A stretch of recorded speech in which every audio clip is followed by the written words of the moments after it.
Hola a todos, nos encontramos aquí en esta ponencia acompañado de dos personas súper especiales en este congreso y daremos inicios con unas palabras para reflexionar. Intenta no volverte un hombre de éxito, sino un hombre de valor, del físico Albert Einstein.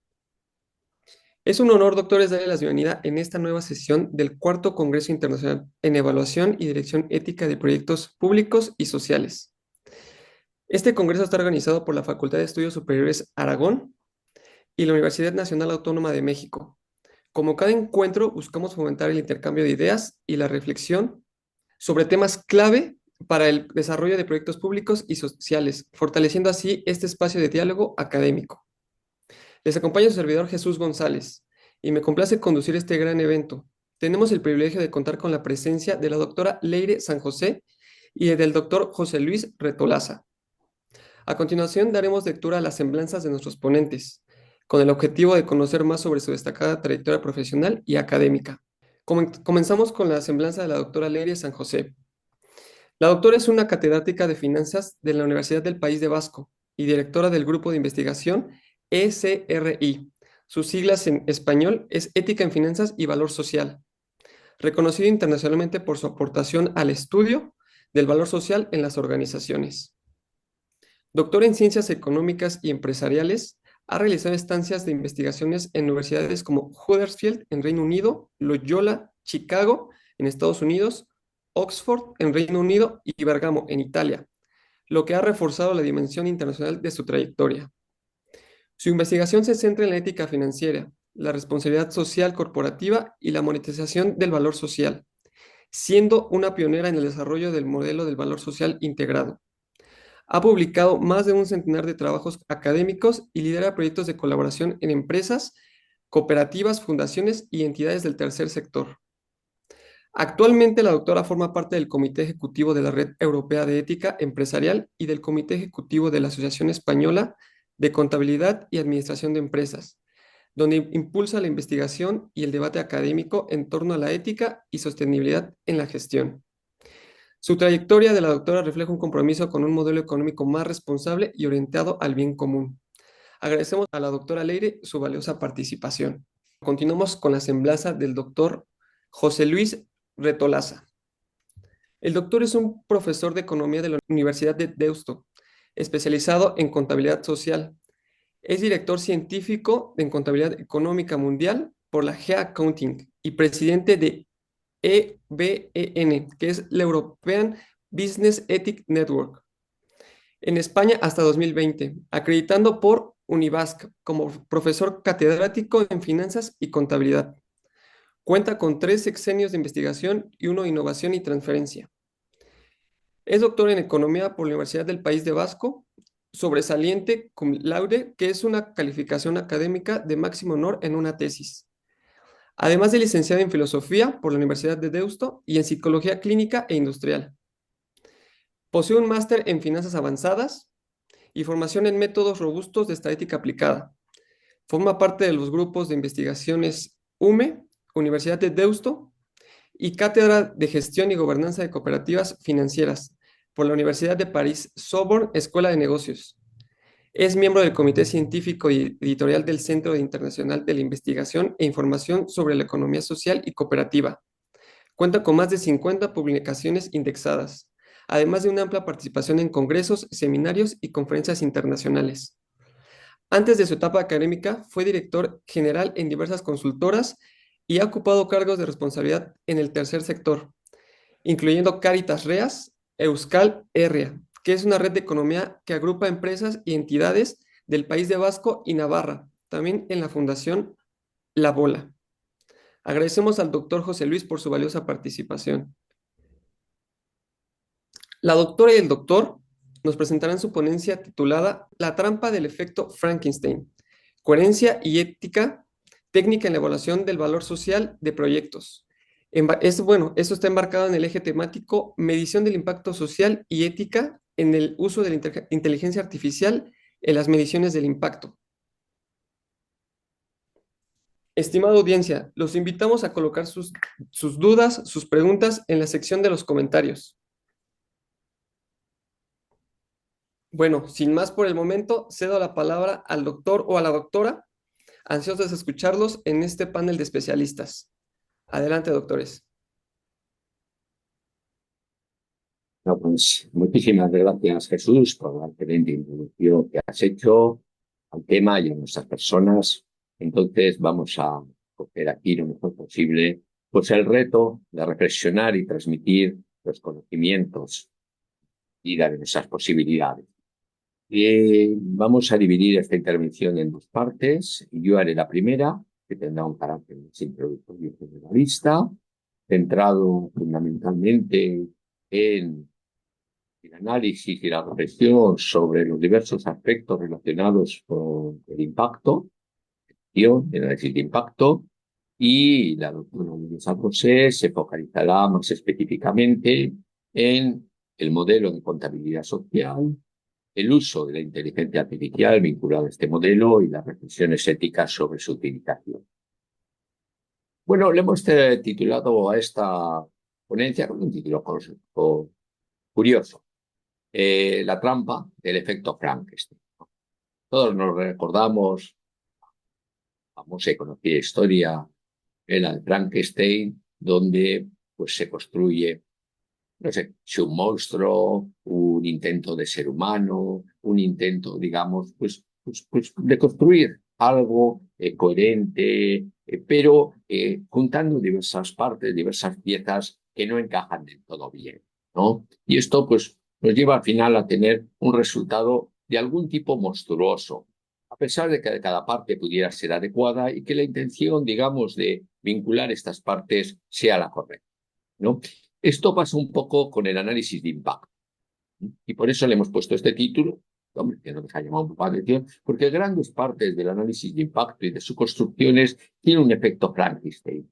Es decir, son amalgamas conectadas de aspectos, metodologías, paradigmas que no se encuentran en el mismo nivel y que por lo tanto dan un resultado aberrante. Bueno, vamos a reflexionar un poco sobre esto. Y luego, en consecuencia, el subtítulo, la coherencia ética y técnica en la evaluación del valor social de proyectos, que puede ampliarse, digamos, a proyectos, organizaciones u otro tipo de entidad. Medición del impacto social, ética en el uso de la inteligencia artificial en las mediciones de impacto. Impactaríamos conjuntamente ambos profesores. El objetivo que nos planteamos en ambas partes es pensar, pues hacer una revisión de forma lo sistemática, también es verdad que la sistematicidad pues, es reducida al tiempo y al espacio que tenemos, de los principales planteamientos metodológicos en la medición del impacto social, aproximados a algún mecanismo de clasificación en función de enfoques, criterios de evaluación, e intentar exponer de manera clara, dentro de este marco global del impacto, en qué consiste, cómo se enfoca, cuál es el significado de la contabilidad social. Como que, como una herramienta que permita monetizar, y esto significa pasar a unidades monetarias, que no significa cobrar esas unidades monetarias. Es decir, monetizar en castellano tiene un doble sentido. Por una parte es hacer dinero en el sentido de que cobramos, le damos un precio y ese precio lo cobramos. No es el caso, se emplea mucho esto en redes sociales, en Internet, no es el caso. Aquí meramente es poder trasladar a unidades monetarias el valor transferido en situaciones de mercado o de no mercado. Pero no se altera para nada la tipología de la transferencia que se esté analizando. Finalmente, realizaremos una reflexión ética sobre el uso de la inteligencia artificial como facilitador de la contabilidad social. La contabilidad social, pues igual que la contabilidad económica financiera, tiene una aspiración de universalidad, de que la puedan usar todas las entidades y todas las organizaciones. Ya comentaremos ahora. La inteligencia artificial parece que puede proporcionar una reducción significativa de costes. Vale, pues bueno, pues lo primero que vamos a hacer es una introducción a los distintos marcos teóricos de análisis, digamos, del impacto y del valor en la empresa. El primer marco que tenemos, vamos a decirlo así, es el marco tradicional, que es el modelo de los accionistas, el shareholder model, que se suele denominar. Es decir, donde el propósito de la compañía, de las empresas, es maximizar el valor para los accionistas, bien a través del beneficio distribuido o, en el caso de las empresas cotizadas, de el valor de las acciones, digamos, de la capitalización de la empresa. El segundo modelo, digamos, este ha sido el modelo predominante durante varias décadas. Y luego estamos trabajando, que ya todos conocerán, con un segundo modelo, que es el modelo de los stakeholders, de los grupos de interés, ¿no? No es un modelo tampoco nuevo, digamos, la formulación es de Edward Friedman en el año 84, luego ya ha llovido. Y en este tiempo se ha ido incorporando, de hecho, a los discursos de las distintas entidades. Si analizamos las páginas web de las principales empresas del mundo, veremos que la referencia a los grupos de interés y a satisfacer valor para el conjunto de grupos de interés es una referencia de la mayoría de las empresas, ¿no? Pero bueno, para entendernos mejor en este modelo nos vamos a encontrar con tres perspectivas diferentes. Una, que es una aproximación instrumental, donde esta preocupación por los distintos grupos de interés en realidad está mediatizada por la finalidad última, que sería que la empresa genere más beneficios. Es decir, con lo cual, pues se vincularía mucho con la perspectiva anterior que hemos hablado. Es decir, tendríamos en cuenta el conjunto de grupos de interés, pero con la finalidad de focalizarnos en los resultados de la empresa. ¿Vale? Tenemos otro modelo, digamos, dentro de otra perspectiva, que es la de la reciprocidad, donde las organizaciones, las empresas, se consideran como una agrupación, una comunidad, en el mejor de los casos, de grupos de interés, que de forma unida y coordinada generan, digamos, valor. Y, por lo tanto, se plantea que la distribución de este valor tiene que tener una reciprocidad con la aportación de valor que cada grupo de interés realiza o genera, ¿no? Esto sería un modelo de reciprocidad que, bueno, pues suele ser el más habitualmente desarrollado en el marco de la teoría stakeholder. Tendríamos quizás un modelo algo más exigente desde el punto de vista social, donde la aproximación no sería, digamos, de equilibrio en la retribución del valor, sino sería de equilibrio en la respuesta a las necesidades e intereses que tiene cada grupo. Digamos, el valor que se genera se distribuye no necesariamente en función de la aportación, sino en función de la necesidad. Y esto sería, digamos, la tercera perspectiva más social, digamos, de este modelo, ¿no? Bueno, bien. Sin entrar en esto, el límite, vamos a decir, el límite o cierta preocupación con este modelo es el tema de una focalización fuerte en los intereses y necesidades de los grupos de interés, que no todos tienen, vamos a decirlo así, el mismo valor final. Digamos, el interés de una persona, vamos a decir, de cuidar su salud o de cuidar su vida familiar o relacional, tiene una dimensión distinta al interés que puede tener otra persona, digamos, pues yo qué sé, en irse en unas de vacaciones lujosas. Ambos son intereses, pero de forma intuitiva vemos que no tienen el mismo trasfondo de justificación, vamos a decir, ética o de valores, ¿no?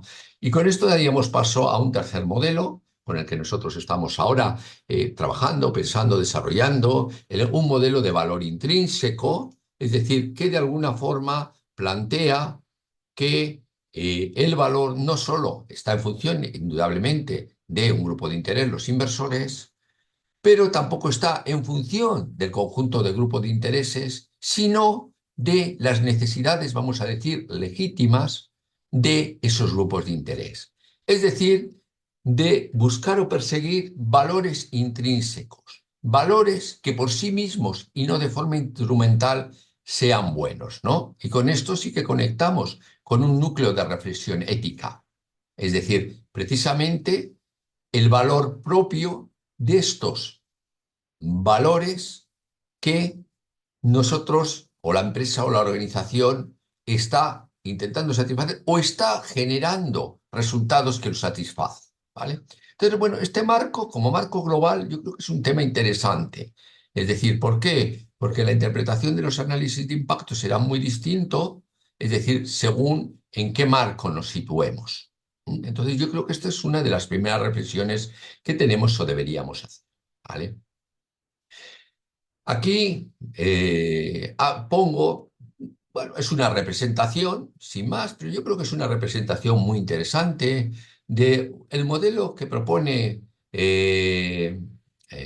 Thomas Donaldson en un artículo del 2021 sobre inferencia práctica, precisamente para, como camino, como nexo de unión entre el performance, los resultados de la empresa, los hechos, pero por ejemplo hechos como la reducción de costes, el incremento de las ventas, cualquier hecho que podemos apreciar en la empresa, cómo conecta o se puede conectar con los valores focales intrínsecos que están vinculados con el propósito de esa empresa, bien sea un propósito particular o un propósito global dentro de la economía, que es la que una empresa se debe a la, digamos, aportar valor al conjunto de la sociedad, ¿no? Entonces, bueno, entonces aquí se marca precisamente unos hechos, es decir, unos valores focales que a veces son instrumentales.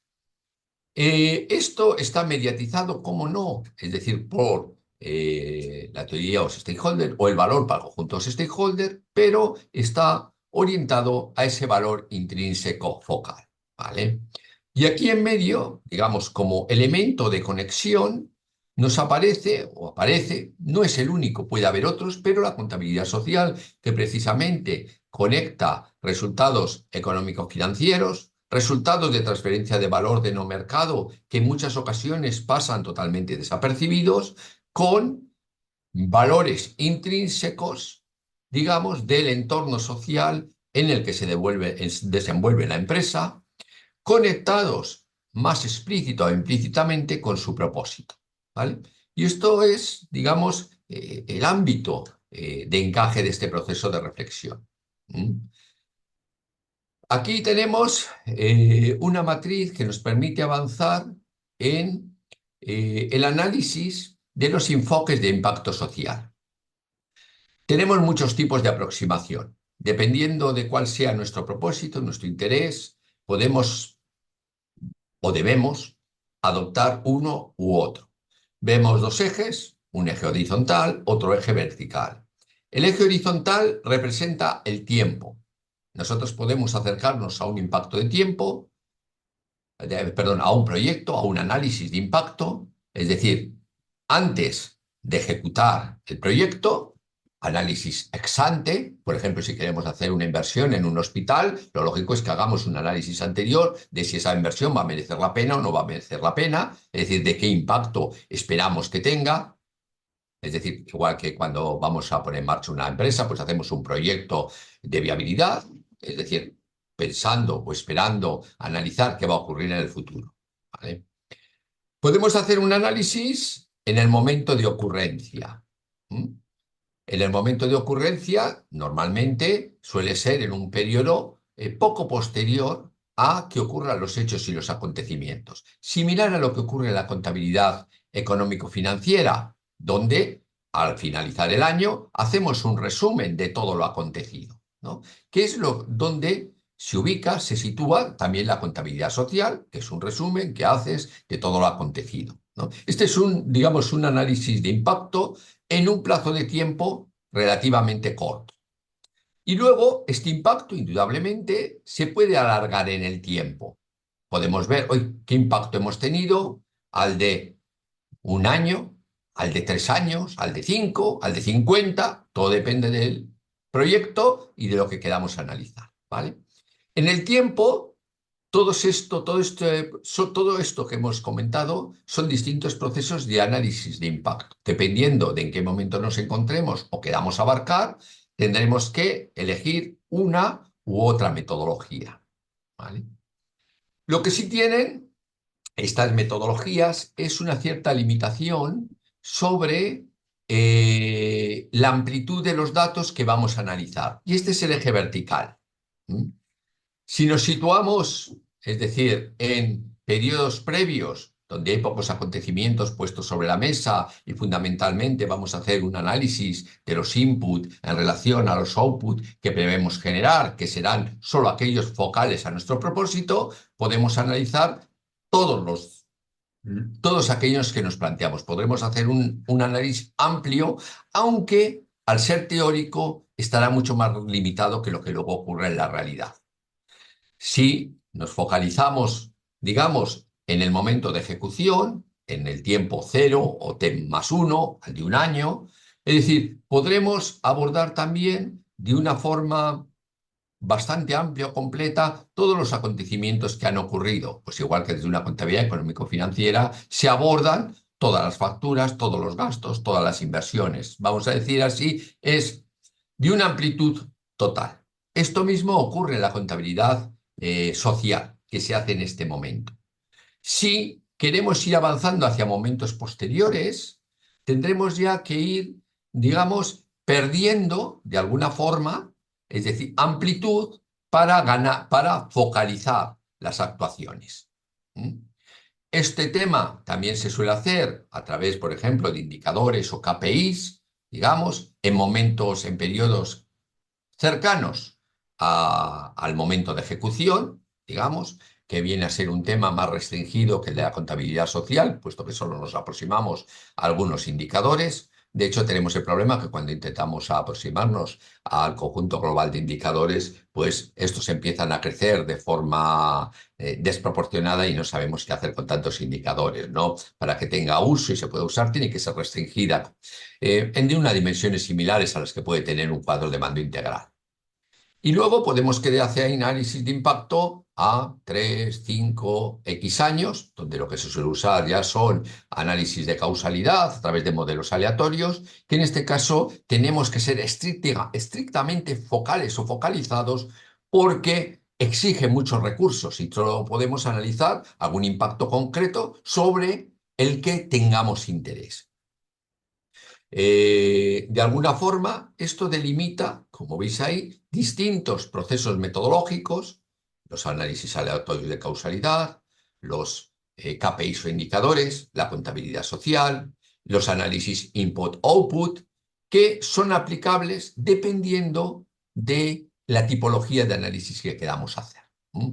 Es muy habitual, ese es el efecto Frankenstein, querer hacer todo y coger retazos de cada cosa. No, queremos hacerlo completo, queremos hacerlo justo en el momento que hemos hecho la ejecución, pero queremos poder valorar lo que va a ocurrir hace 3 años, dentro de 3 o 5 años, queremos a su vez conectarlo con los inputs que hemos utilizado, bueno, queremos muchas cosas que todas tienen mucha lógica en la explicación, pero que son imposibles en la ejecución. Si los juntamos todos esos, nos queda un tema que puede tener sentido explicativo, pero aberración, digamos, analítica. Este sería el efecto Frankenstein. Nosotros lo que proponemos o con lo que trabajamos no es lo que proponemos. Creemos que, que si nos focalizamos, cada una de las aproximaciones tiene sentido para lo que sirve. Nosotros, fundamentalmente, es decir, dentro de lo que es el proceso, un proceso de input, es decir, recursos utilizados para realizar una serie de actividades que generan a su vez unos output, digamos. Estos output generan un impacto percibido, que es la valoración que tiene el cliente, la persona trabajadora, la sociedad, el proveedor, cualquier grupo de interés, sobre el valor que le ha transferido la entidad, digamos, a los cuales denominamos assets. Es decir, y, digamos, luego esto tiene un impacto que podríamos medir a futuro, los outcomes, sobre estas mismas personas o grupos de interés, y posteriormente podremos ver si están alineados con objetivos, ¿vale? La contabilidad social llega hasta el impacto percibido, los assets. No es meramente unos output, digamos que eso sería la información proporcionada por la empresa, como hay un diálogo con los stakeholders desde una perspectiva fenomenológica, lo que se analiza es el valor que el la persona del grupo de interés o grupo de interés perciben que reciben, por lo tanto damos un paso más, pero tampoco es el impacto, digamos, que tienen futuramente en sus vidas, ¿no? Que para esto necesitaríamos otro tipo de análisis. Insisto, todo no es posible, tenemos que seleccionar cuál es nuestro foco, ¿vale? Y este es el foco, esta línea que vemos, este ciclo corto es el foco de la contabilidad social. Ni mejor ni peor que otros focos, es un foco que sirve y es muy útil para lo que sirve. ¿Vale? Bueno, dentro de estos tenemos aquí pues una matriz que explica algunas formas que tenemos de subdividir para comprender mejor y saber mejor lo que queremos este tipo de proyecto, de análisis, de impacto. Tenemos el ámbito, podemos estar hablando de proyectos, de organizaciones, de agregado de organizaciones o subsectores, de sectores completos. Bueno, hemos trabajado con todos ellos, ¿no? Los análisis, vamos a decir, son similares, pero tienen algunas peculiaridades o características. Podemos hablar también, los proyectos, por ejemplo, tienen la característica de que duran varios años y por lo tanto hay que hacer un análisis longitudinal, sí o sí, con adecuación, digamos, de los datos al periodo de informe. Las organizaciones, sin embargo, tienen continuidad y por lo tanto no puede cerrar nunca el análisis, tiene que ser de un carácter, vamos a decir, anual o temporal, es decir, con informaciones sucesivas. Cada uno tiene su peculiaridad. La temporalidad que hemos comentado puede ser ex ante, en el tiempo de ejecución o muy poco después del tiempo, on time, o SPOCs, que además puede ser a corto, medio, largo plazo en el periodo que se quiera. Es importante a quién va destinado esto, claro, si va destinado a los inversores, ya sea de proyectos sociales o de proyectos empresariales, donde el foco sigue siendo, digamos, el que pone el dinero y se le informa en relación a este foco. Si son los reguladores, a veces la administración pública, a los que, digamos, a veces, pues eso, donde han regulado alguna actividad y se quiere, digamos, mostrar un tema de cumplimiento, si es la administración pública que está interesado en las devoluciones, digamos, de valor que se generan, o si es la propia organización para su desempeño y desarrollo estratégico. Aquí nos unimos al tema utilidad. ¿Cuál es la utilidad? Conseguir financiación, cumplimiento, comunicación, estrategia, resultados obtenidos. El artífice puede ser interno, mixto, externo. Métricas, puede haber métricas cualitativas, como no, puede haber métricas cuantitativas no monetarias y puede haber métricas monetarias. Puede haber un análisis de las transacciones únicamente de mercado, únicamente de no mercado, de mercado y no mercado de forma conjunta, incorporando también el valor emocional. Bueno, estos son. Y puede haber enfoques distintos: histórico, probabilístico, correlacional, de marco lógico o de causalidad. Entonces, bueno, dentro de este tema se ubica, entre otras metodologías, la contabilidad social de la que vamos a explicar. Aquí tenemos un análisis de cómo se ordenan los distintos modelos. Para decisiones de gasto de inversión, pues fundamentalmente tenemos los modelos de input-output y el modelo ACB, ¿no? Serían los dos fundamentales, bien sea para inversiones en un ámbito sectorial o bien sea para proyectos, ¿no? Debajo podéis apreciar las distintas categorías que os he comentado antes. Para gestión estratégica de la propia organización, fundamentalmente el sistema basados en KPIs, en indicadores relevantes, o la contabilidad social. Se pueden aplicar, en caso de contabilidad social, a organizaciones o agregado de organizaciones, es donde mejor incide. Y ya para políticas públicas podríamos usar las cuentas satélites en agregados y sectoriales, más difícil o muy difícil en organizaciones, y los modelos aleatorios que tampoco encajan bien con las organizaciones. Normalmente deben ajustarse a proyectos o análisis sectoriales, ¿no? Entonces, la contabilidad social encaja bien cuando se quiere hacer un análisis relacionado con la gestión estratégica de organizaciones o de agregado de organizaciones. ¿Vale? Bien, el efecto Frankenstein que hemos comentado, como vemos aquí, tenemos una cierta distancia entre los input y los output, es decir, y podemos explicar parte de estos resultados, pero no todos. En la medida en que nos deslizamos hacia abajo en la frontera de eficiencia, es decir, necesitamos que queremos un carácter explicativo fuerte, necesitamos obligatoriamente restringir los outputs explicados. A la derecha veremos un gráfico que lo único que indica es que hay, en la medida que se van incrementando el análisis de los outcomes a largo plazo generados, va habiendo un incremento del coste y en un momento dado el coste supera el propio impacto, con lo cual deja de tener sentido. Estaríamos en un principio de incalculabilidad que hemos comentado de la totalidad de los outcomes generados al conjunto, digamos, de los perceptores de valor, bueno, perceptores de valor positivo o negativo. Bien. En este sentido, la inteligencia artificial, como estamos viendo, lo que nos va a ayudar es a ampliar esta frontera de posibilidad. Es decir, a conseguir una escalabilidad que mediante una reducción de costes nos permita analizar más output, más asset, más outcomes y por lo tanto nos permita, digamos, incrementar la amplitud de la eficiencia. Pero no es ilimitada. Hoy por hoy, por mucha inteligencia artificial que usemos, nos permitirá, digamos, una cierta amplitud, pero bueno, quizás en un futuro muy futuro, pero hoy con la inteligencia que tenemos no es pensable que vamos a llegar a superar el problema de incalculabilidad. Bien. La contabilidad social, ¿en qué consiste? Con esto ya voy a ir cerrando mi intervención y dejando paso a Leire San José. En calcular el valor que las organizaciones generan a través de mercado. ¿Cuál es este valor? Valor transferido como precio real que a una contrapartida, digamos, de precio real, a la transacción de productos o servicios, ¿no? Esto es lo que se recoge en contabilidad. Una organización da un servicio, un producto a una persona, a una empresa, a cambio recibe un pago y esto lo lleva a contabilidad.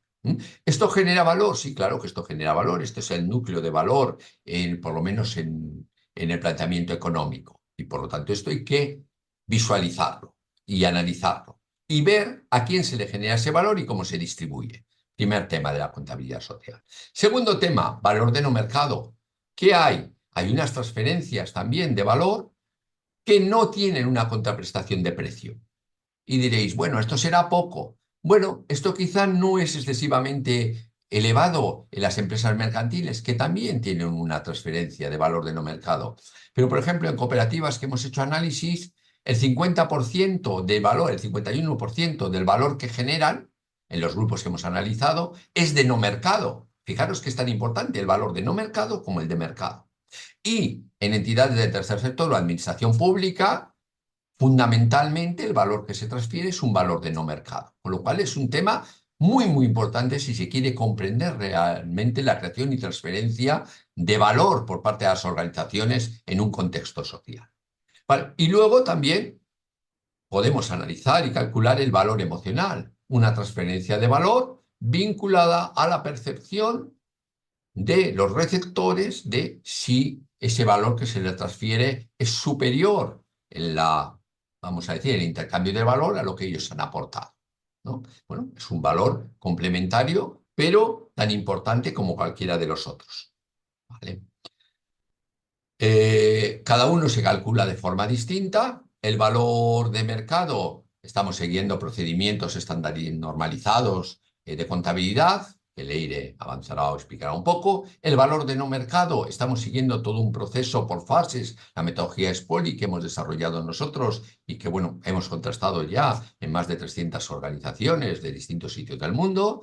Y el valor emocional, que hago aquí una introducción, que para nosotros tiene una relación para las personas que tengan más conocimientos de economía con el excedente, en este caso del consumidor o del productor, llevado a todos los grupos de interés. Es el excedente que un grupo de interés, digamos, obtiene respecto al punto de equilibrio en la relación con esa organización. ¿Vale? ¿Esto para qué nos va a servir? Entre otras cosas nos va a servir para hacer un análisis IRO, un análisis, ahora la Unión Europea los está solicitando a las empresas dentro de los planes de sostenibilidad, de impacto, riesgos y oportunidades. Entonces, por una parte, ¿qué vamos a tener? ¿Qué información? Vamos a tener el impacto. Aquí reflejamos con el tamaño del círculo el impacto, digamos, pero va a ser un impacto que lo sepamos ofrecer en euros. Sabemos cada transferencia cuánto valor está transfiriendo en euros. E incluso sabemos a quién. Podríamos hacer quesitos dividiéndolo en a quién le está generando este valor. ¿Vale? Luego podemos analizar algunos temas complementarios. Es decir, cómo los gap en relación al estándar de referencia que tenemos. En algunos casos puede no haber gap, en otros el gap puede ser positivo, negativo o desconocido. Bueno, nos permite saber si en relación, digamos, al sector, en relación a las otras empresas, en relación a las buenas prácticas, en relación en un contexto de benchmarking, si estamos en una situación positiva o negativa en esa transferencia de valor. ¿Vale? Y luego nos permite calificarlo, bueno, de riesgo o de oportunidad para ver cómo lo tiene que afrontar la organización, ¿no? Y esto nos va a dar 4 cuadrantes similares a los de la matriz que estamos acostumbrados a usar, de Boston Consulting Group, es decir, donde podamos tener, digamos, pues algunos, digamos, perros, algunos interrogantes, algunas vacas lecheras, es decir, y los procesos aquellos estrellas, ¿no? Entonces, que serán pues aquellos que estemos generando valor, donde las oportunidades sean altas y los riesgos sean relativamente bajos, ¿no? ¿Esto qué nos permite? Nos permite trasladar los análisis que hemos hecho a nuestros procesos estratégicos. Y esta es la finalidad fundamental de la contabilidad social. Aunque muchas organizaciones se acercan y empiezan esto por un tema de justificación, de explicación, a la ciudadanía, a los stakeholders, a la administración pública, en realidad su utilidad fundamental es el tema de la mejora en los procesos de generación y distribución de valor.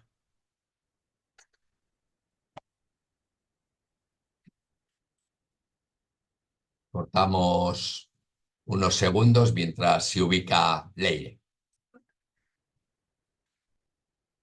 Hola, vamos a continuar con la aplicación de la contabilidad social y los riesgos éticos del uso de la inteligencia artificial en la propia contabilidad social. Primero tenemos que hacer una reflexión. Esto es lo que denominamos el círculo dorado. Tenemos que pensar y reflexionar sobre ese propósito que tienen las organizaciones. ¿Por qué? ¿Qué problema queremos resolver? Tenemos que pensar también cómo vamos a resolver ese problema, ¿no? ¿Qué valor diferencial estamos aportando en nuestra organización? ¿Qué es lo que hacemos? Mecanismos de transferencia de valor. ¿Qué servicios, productos, eventos vamos a tener? ¿Y a quién? ¿Quién o quiénes son los destinatarios de nuestra actuación? Todo ello nos va a permitir que la contabilidad social, un sistema de información que nos va a recoger no solamente aquel valor que se está generando para los grupos de interés en términos de transferencias económicas, valor de mercado, que es lo que denominamos que ya tenemos en la contabilidad económico-financiera, sino también todo aquel valor que aparece en el no mercado. Para ello necesitaremos acudir al diálogo con esos grupos de interés. Será muy relevante, sobre todo en aquellas organizaciones que son de economía social, organizaciones que precisamente tienen una perspectiva más allá de lo que es el logro económico-financiero. Y aquí tenemos una línea metodológico-analítica sintética, en la que comenzamos con una fase 0, equipo, fijamos cronograma, pensamos cómo, qué pasos, qué procesos tenemos que llevar a cabo y comenzamos ya esa parte analítica, en la que va a constar de esas 5 fases. La primera de ellas es la identificación de los grupos de interés. La pregunta que nos tenemos que hacer precisamente es ¿a quién le estamos generando valor? Nuestra organización es una parte activa, legitimada en la sociedad, que tiene un sentido siempre y cuando genere valor a los grupos de interés. ¿Quién es mejor que los propios grupos de interés para que nos expliquen cuál es el valor que están percibiendo.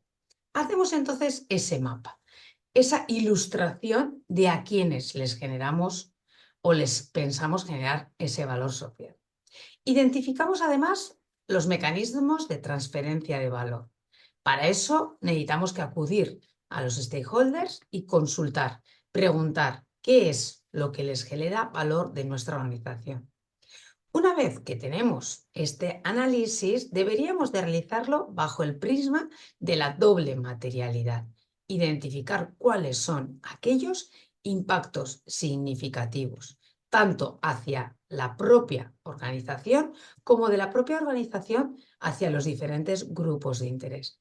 Cuáles son realmente importantes, relevantes, cuáles están percibidos, cuáles vamos a lograr a futuro. Y monetizamos también los output. Aquello que decíamos no solamente es lo que logramos hacer, sino que queremos también trasladarlo en unidades monetarias. Para eso, pues bueno, tenemos que acudir a ese sistema de valor razonable. Ahora vamos a poner algunos ejemplos. Y como no, pues tenemos el económico-financiero, el business de la organización, que también pues tiene esa necesidad la empresa de gestionar, mejorar y obtener esos resultados económico-financieros. Y hacemos una síntesis en esa fase 6 y en esa fase 7, con esa consolidación contable, esa matriz de impactos, incluso en esa fase 7 con esa matriz más completa, con impactos, riesgos y oportunidades. Vamos con la contabilidad social y algunos ejemplos prácticos. Primera variable de valor. Nos dicen, porque tenemos en ese mapa un grupo de interés, hemos preguntado, tenemos un diálogo y nos dice que hay una transferencia de conocimiento. Pero tenemos que indagar. ¿A qué está orientada? ¿En qué consiste esa transferencia de conocimiento? Puede haber sido un curso, como es este caso, como puede haber sido una jornada, un evento, un congreso, como en este en el que estamos. En este ejemplo, la unidad es precisamente los cursos de grado. ¿Y cuál es la unidad más óptima? Pues bueno, en este caso, pues el número de créditos, que es la percepción que nos da esos cursos de grado que vamos haciendo. Y el proxy es cómo hacemos ese traslado a unidades monetarias, que sería aquel precio otorgado en la sociedad. Quizá nosotros lo hemos dado de forma gratuita o si no, pues bueno, podemos ir al mercado para ver cómo está valorado ese crédito en grado. Si es o estamos hablando de doctorado, vamos a ver, pues bueno, cuál es el número de doctorados. En este caso, sin embargo, el precio a otorgar es más complicado y por eso, pues bueno, realizamos un estudio ad hoc para determinar cuál es ese precio. El DEFI, como supongo que sabréis, es un proceso cualitativo, una metodología que lo que nos permite es llegar a consolidar ideas por parte de los expertos. Y precisamente así se hizo. Lo que se cogió, seleccionamos una serie de expertos con unos criterios mínimos y a partir de esa selección, en varias rondas, se les fue preguntando cuál era el precio que se le otorgaba a un doctorado en gestión para llegar a la consolidación de un valor mínimo que estaba en torno a los 60.000 euros. También podemos pensar en otro valor, como es el alojamiento de personas que no tengan vivienda. Por lo tanto, pues la unidad de análisis sería el número de pernoctas. Y el proxy a utilizar, recordad que es el sistema que utilizamos para pasar de unidades a equivalente en unidades monetarias, de número de pernoctas a cuántos pesos mexicanos, euros, dólares, las unidades monetarias que estemos utilizando. El precio de la cama en una habitación, vamos a decir, compartida. Aquí puede ser que el mercado lo esté valorando, haya un precio fijo o puede ser que estemos utilizando un precio aceptado en nuestro entorno, en nuestra comunidad. La alimentación podría ser el número de menús de servicios que hemos ofertado y, de nuevo, el traslado a unidades monetarias, pues el precio que tiene un menú básico que está en ese entorno. Vamos a reflexionar un poquito sobre los proxies, porque han aparecido previamente aquellos criterios que utilizamos para otorgar las unidades monetarias. En esta línea, un inciso. Cuando hablamos del mapa de stakeholder, lo hacemos conjuntamente organización y expertos. Segundo paso, vamos a preguntar a los stakeholders. Es una percepción de las personas a las que les estamos generando valor. Se hace un análisis cualitativo a partir de esas entrevistas y con esa información vamos a filtrar cuáles son las variables de valor. Las que poníamos antes, transferencia de conocimiento, lograr ese nivel de conocimiento a nivel de doctorado, alojamiento para transeúntes o la propia alimentación. La cuestión es que luego todas esas unidades tenemos que trasladarlas a unidades monetarias. Esto significa que tenemos que buscar un equivalente en el mercado. Para esto somos los expertos los que vamos a hacer esa validación y determinar cuál es el valor en unidades monetarias que es óptimo para cada uno de los casos. Aquí siempre utilizamos el principio de prudencia, lo mínimo aceptado por el mercado. Si hay la mínima duda, siempre cogeremos ese valor mínimo otorgado. Distintos criterios o métodos de valoración. Puede ser el primero de ellos, enfoque en el mercado. Así se está valorando, está estandarizado. Hay un precio de referencia, proporciona datos objetivos. Hay un enfoque de ingresos porque refleja el potencial futuro que puede tener o incluso un enfoque de costes. Cuánto estamos ahorrando porque hay una empresa que está ofreciendo ese servicio de forma gratuita o a un precio reducido y entonces hay un ahorro a la propia administración. Todos ellos son válidos. Cada uno de los casos llevará adherido uno de los enfoques o métodos, el más adecuado. Además, también en esta transformación, que es uno de los pasos más complicados, pero más enriquecedores para extraer cuál es el valor social de las organizaciones en unidades monetarias. Será la aplicación de la lógica borrosa, en la que, como veis, en este caso, tenemos una distribución normal, que luego probablemente no sea exactamente normal, pero podrá ser cercana a la normalidad, en la que vamos a eliminar ambas partes, los outliers, la parte baja y la parte alta, y en el otro término, pues lo que haremos es ir buscando cuál es el punto centroide, esa media que puede ser aceptada por o a partir de los distintos valores del mercado. En este caso, pues estamos hablando de ahorro de residuos. ¿Por qué? Porque es una empresa que está realizando ese reciclaje.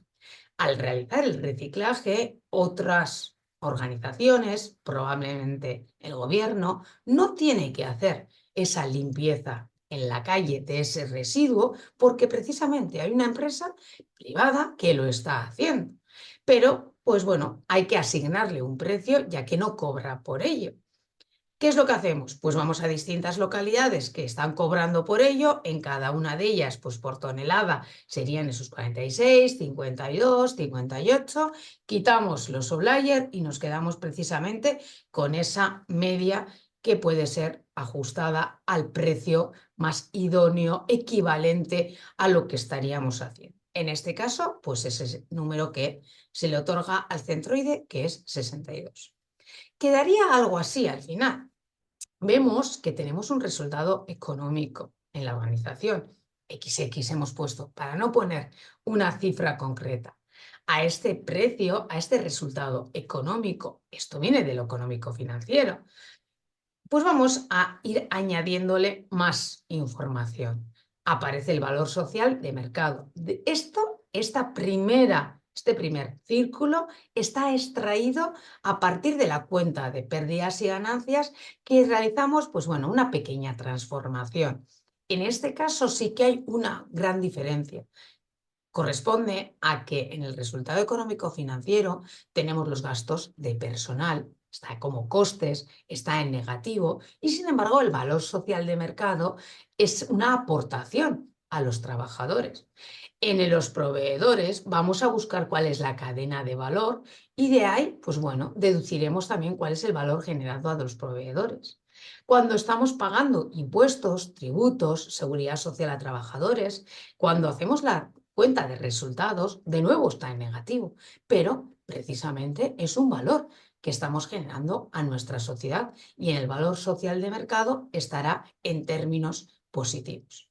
Tenemos así, junto con el valor social orientado al propósito, ese que hace referencia al valor de no mercado.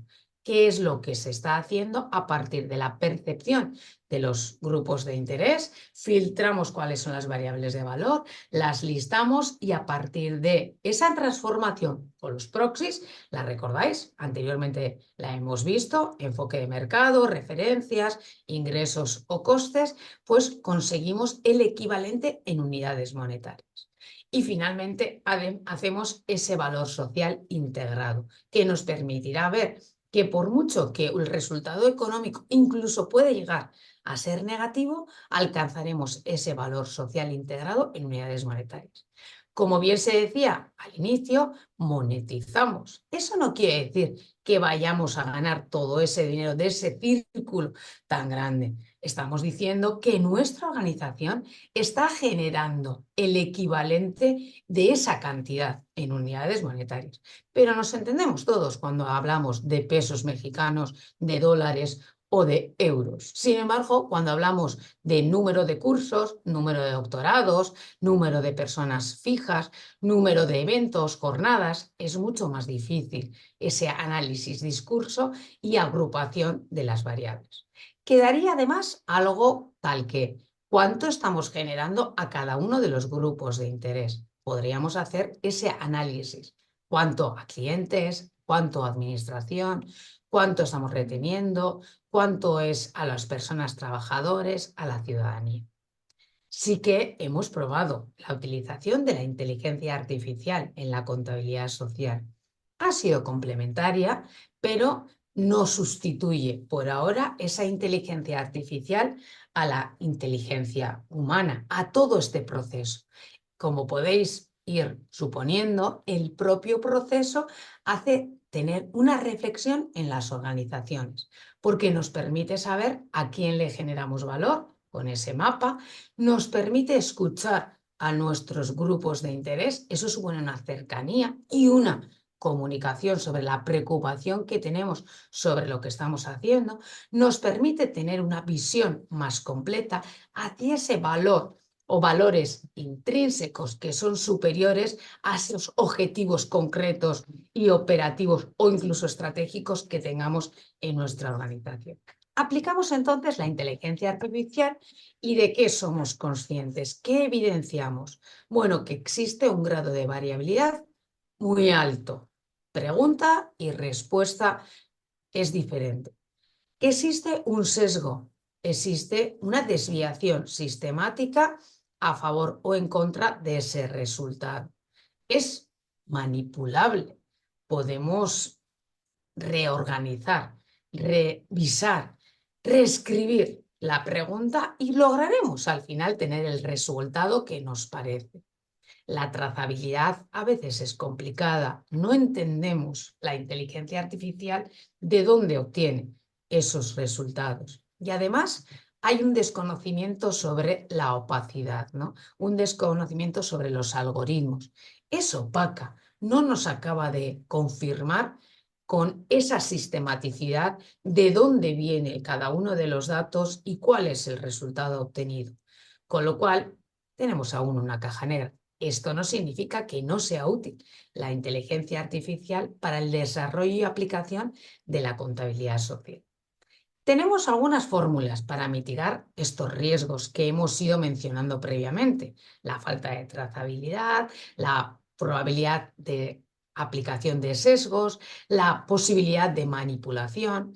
Sí que podemos en contra pues tener esa reducción de sesgos humanos también. Pues bueno, porque como humanos que somos podemos también influir en los resultados finales. Reduce el efecto experimentador, porque yo ya tengo unas percepciones previas y si pienso que va a ser positivo, probablemente consiga ese resultado positivo.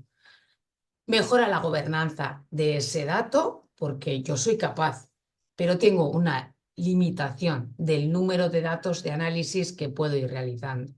y nos va a permitir la inteligencia artificial homogeneizar esos análisis, utilizando los mismos prompts en todos los procesos. Con lo cual, si bien tiene ciertas barreras, también vemos que existe posibilidad de superar esos riesgos éticos.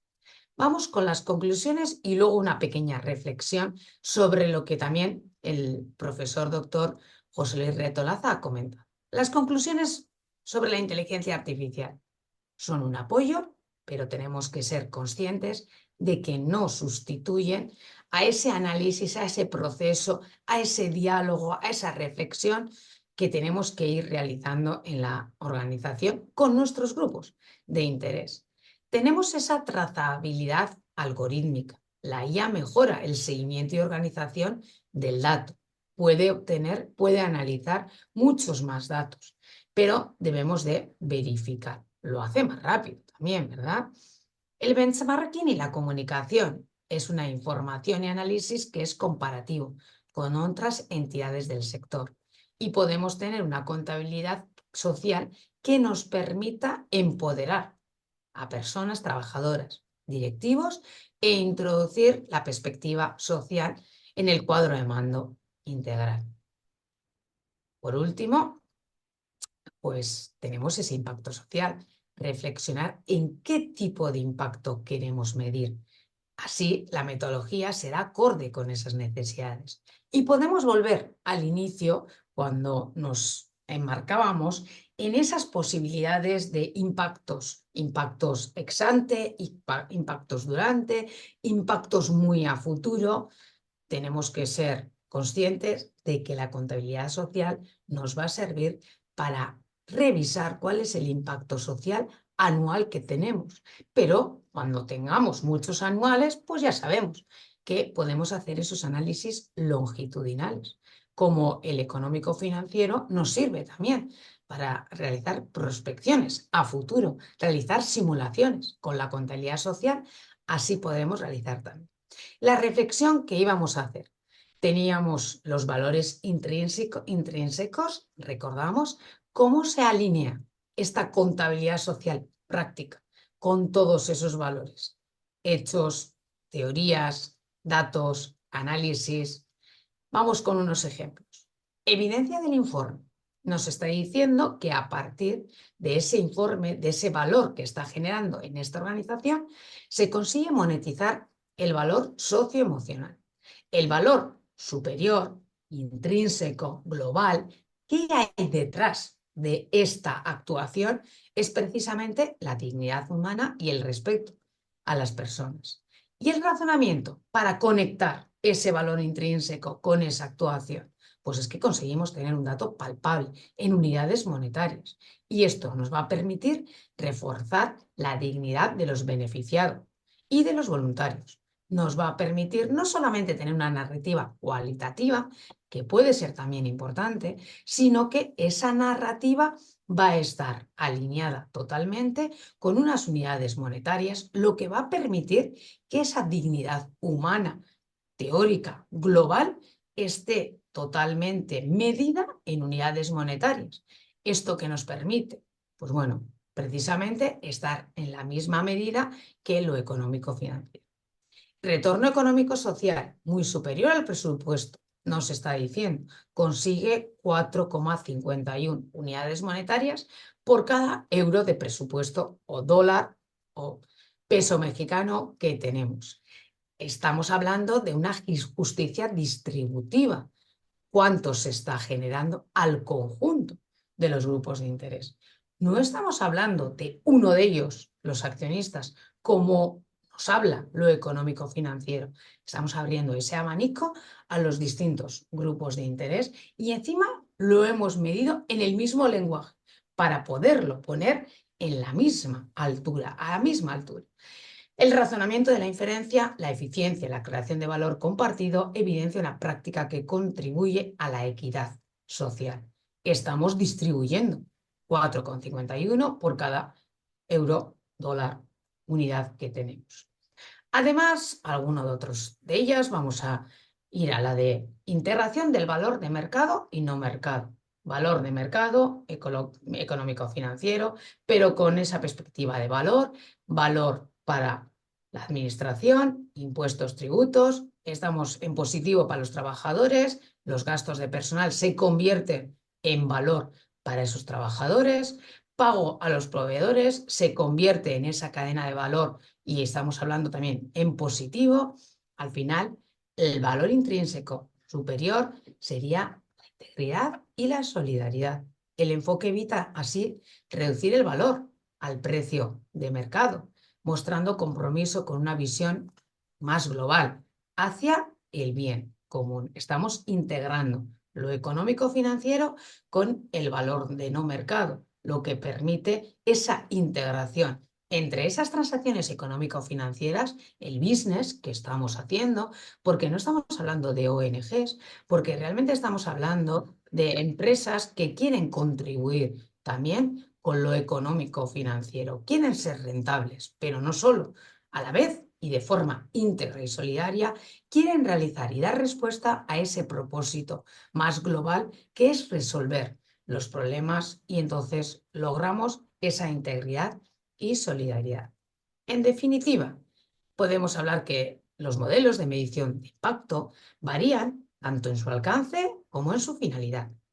La contabilidad social permite conectar esa dimensión económica con razón ética y social de las organizaciones y está alineado con el propósito, el cual no va a ser la generación de beneficio económico, sino de generación de valor. Y luego pues veremos explícitamente en cada organización cuál es su propósito concreto. Y por último, hemos hecho una reflexión sobre la inteligencia artificial. Y si bien los resultados no han sido 100% los esperados, sí que vemos que existe posibilidad de utilizar la inteligencia artificial para el desarrollo y aplicación de la contabilidad social. Será de forma complementaria, mejorará la eficiencia, nos permitirá objetivar, pero genera ciertos riesgos ligados a los sesgos que tiene la propia inteligencia artificial. Tendremos que conseguir algún sistema para garantizar la trazabilidad de los datos y no fiarnos directamente de la primera respuesta que pueda tener la inteligencia artificial. Y debemos siempre evitar la pérdida de juicio humano en esos valores y en esos, de juicio humano en esos procesos de valoración social. Sin duda, una perspectiva ética sin precedentes que debemos desarrollar a futuro. Muchísimas gracias.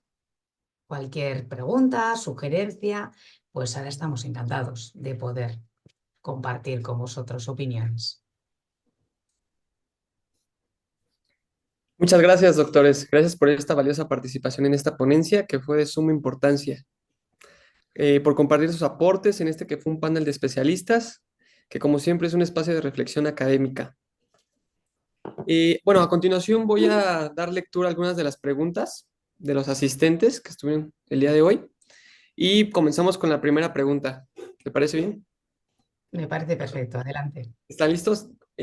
Con la primera pregunta es, ¿qué recomendaciones propondrían para asegurar un uso ético y fiable de la inteligencia artificial en la contabilidad social? Creo que en la propia presentación ya se intuía, ¿no? Podemos utilizar la inteligencia artificial, pero no nos vamos a quedar nunca con la primera de las respuestas. Tenemos que preguntar y repreguntar, reorganizar las preguntas para poder tener diferentes respuestas.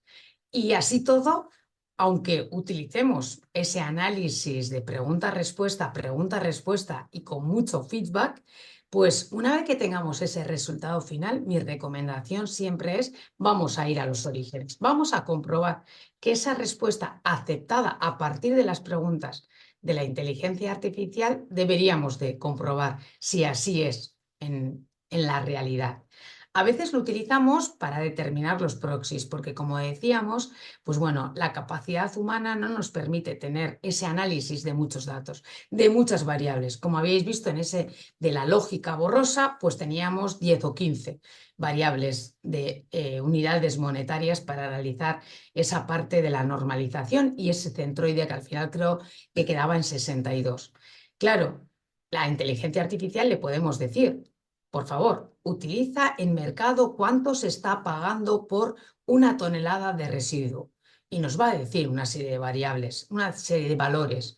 La cuestión es que deberíamos de ir no solamente al resultado que nos da la inteligencia artificial, sino conseguir revisar que en la realidad esos valores son ciertos, ¿no?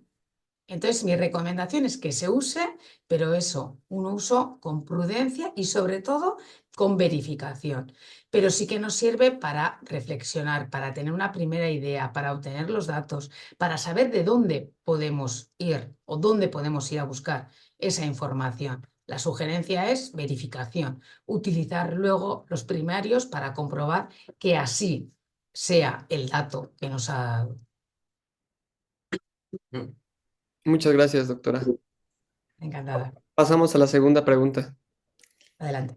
¿Qué hace diferente a la contabilidad social frente a otras formas de medir el impacto que generan las organizaciones? Bueno, la principal, yo creo que es que llegamos a monetizar. Recordamos que monetizar no es que vamos a ganar más dinero, sino que utilizamos los equivalentes en unidades monetarias. Esto nos va a permitir poner toda esa perspectiva social en la medida de lo económico-financiero. Nuestra sociedad, nos guste o no, está movida, regida por primero, organizaciones y segundo, por un sistema económico, unidades monetarias. Esto nos permite poner lo social desde una perspectiva o en una perspectiva de lo económico y por lo tanto, a nivel de poder decidir a primer nivel con esas variables de valor social. Además de esta monetización, creemos que lo diferencial sobre todo es el propio proceso, la propia reflexión. Por una parte, valor de mercado, cambiamos totalmente esa perspectiva de costes, gastos de personal, pago de impuestos a valor generado. Esto nos permite estratégicamente tomar unas decisiones alineadas con esa generación de valor social incremental. Y segundo, todo el propio proceso del valor de no mercado nos permite hacer una reflexión de a quién estamos generando ese valor social, qué intereses, qué riesgos, qué impactos vamos a tener. Con esa matriz de IRO también vamos a poder realizar ese análisis completo. Tenemos la percepción, podemos acercar al stakeholder, tenemos un diálogo y de ahí extraemos. Con lo cual, el propio proceso en sí mismo, independientemente ya del resultado final en unidades monetarias, nos va a permitir hacer un análisis y tener una comprensión diferente de nuestra organización y comprobar si realmente estamos contribuyendo al propósito inicial que teníamos, cuánto estamos generando a cada uno de los grupos de interés y ver si eso está alineado con los objetivos que estábamos marcando. Ok, muchas gracias, doctora. Tenemos dos preguntas más. ¿De acuerdo? Voy a proceder con la tercera. ¿Qué riesgos hay cuando se mezclan muchas metodologías distintas para medir impacto sin un orden claro? Como se menciona en el estudio, efecto Frankenstein. Bueno, esto es lo que encontramos día a día, no sé vosotros por ahí si os ocurre, pero como pasó con lo económico y con la banca, pues hoy en día todo el mundo habla de impacto, pero en la misma frase pueden estar hablando de impacto dentro de 20 años, dentro de 30, dentro de 100 y en realidad están utilizando datos del pasado, ¿no? Entonces, pues bueno, la gente cambia de sombrero en cada uno de los momentos y sí que nuestra percepción es que muchas empresas sí que porque esto tiene un coste de aplicación, pues porque hay que hacer una reflexión. Tenemos que pensar en los beneficios que tiene el hecho de aplicar un modelo como el de la contabilidad social. Pero sí que lo que suele pasar es que las empresas solo quieren un modelo. Y luego les tiene que servir para todo. Entonces, en su propio discurso, pues al final, pues no acaba siendo eficiente el hecho de pensar que con un único modelo, pues vamos a tener respuesta a todos los impactos sociales que queremos llegar a medir. Una única palabra, muchos modelos, muchas formas de entender el impacto social. Tenemos que ser conscientes qué hemos medido y qué significa esa medición, pero sobre todo, ¿para qué nos es útil. Al final en las empresas tenemos que aplicar, o en los proyectos tenemos que aplicar y ser eficientes en la utilidad. Nuevamente, gracias, doctora. Voy a proceder con la última pregunta. El estudio dice que que la inteligencia artificial puede ser como una caja negra, ¿es verdad? ¿Puede explicar qué significa eso y por qué puede ser peligroso? Bueno, aquí es el desconocimiento, ¿no? Cuando uno está pensando, una persona está pensando, en general sabemos de dónde viene ese pensamiento. Tenemos una información, puede ser secundaria, podemos añadir una información primaria que hemos analizado y obtenido, y a partir de ahí vamos construyendo. Claro, cuando estamos hablando de inteligencia artificial, nos ha dado una respuesta, pero no sabemos cuál es su pensamiento lógico. Y cuando le preguntamos, pues la respuesta es diferente. Segunda pregunta, otra respuesta diferente. Esto supone que no sabemos exactamente cuál es la lógica y de dónde ha utilizado esa información en cada uno de los casos. Con lo cual, por eso en este momento solo nos parece que sea viable el hecho de utilizarlo como método de reflexión, pero siempre acudir luego a la realidad, a los datos primarios y realmente comprobar o verificar en qué lógica está haciendo o dando esa respuesta. No creo que sean, en los casos, a veces tienen las mencionadas alucinaciones, pero no creo que sean respuestas incorrectas, sino respuestas con lógicas diferentes. Tenemos que saber qué lógica ha utilizado y por qué está dando esa respuesta en ese momento. Cuando somos nosotros personas, pues sabemos, ¿no?, por qué estamos respondiendo, y por eso tenemos que intentar con la inteligencia artificial realizar esa segunda fase de verificación. Bueno, con esto damos por concluida esta sesión. En nombre de la Universidad Nacional Autónoma de México, la Facultad de Estudios Superiores Aragón y el Centro de Actualización y Capacitación Profesional Los Galeana, el comité organizador y nuestros patrocinadores, le damos las gracias, doctora Leire San José, y al doctor José Luis Retolaza por su valiosa participación. A todos ustedes, los asistentes, y los invitamos a que sigan el Congreso en nuestras diferentes redes sociales. Los esperamos en nuestras siguientes actividades y que tengan buen día a todos. Muchísimas gracias.